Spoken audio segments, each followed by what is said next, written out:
3 سال کے دوران 64,000 ڈرائیونگ لائسنس کینسل، 70% لائسنس حالت نشیڑ، شراب پی کر گاڑی چلانے والوں کے پہلی مرتبہ صرف جرمانہ عائد کیا جا رہا ہے۔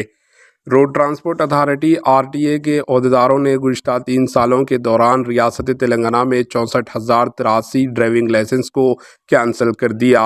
اپریل 2021 تا 31 مارچ 2022 تک 14,220، 1 اپریل 2022 تا 31 مارچ 2023 تک 30,638، 1 اپریل 2023 تا 31 مارچ 2024 19,225 ڈرائیونگ لائسنسیں منسوخ کینسل کر دیے۔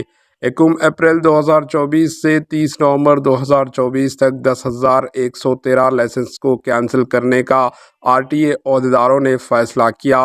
RTA عہدیداروں نے بتایا کہ ہر سال جو لائسنس کینسل کیے جا رہے ہیں ان میں سے 70% شراب پی کر گاڑی چلانے والوں کے ہے۔ شراب پی کر گاڑی چلاتے ہوئے پہلی مرتبہ پکڑے جانے والوں کو جرمانہ عائد کیا جا رہا ہے، دوسری اور تیسری مرتبہ پکڑے جانے پر ڈرائیونگ لائسنس کو کینسل کیا جا رہا ہے۔ تاہم تکنیکی مسائل اور عملہ کی کمی کے علاوہ دیگر دباؤ کی وجہ سے ڈرائیونگ لائسنس کینسل کرنے میں تاخیر ہونے کا عہدیداروں نے اعتراف کر رہے ہیں۔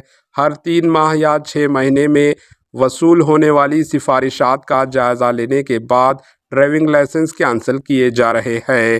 Bureau report AHN news. ہمارے AHN نیوز کو سبسکرائب کریے تاکہ آپ کو نوٹیفیکیشنز آتے رہے وقت پر۔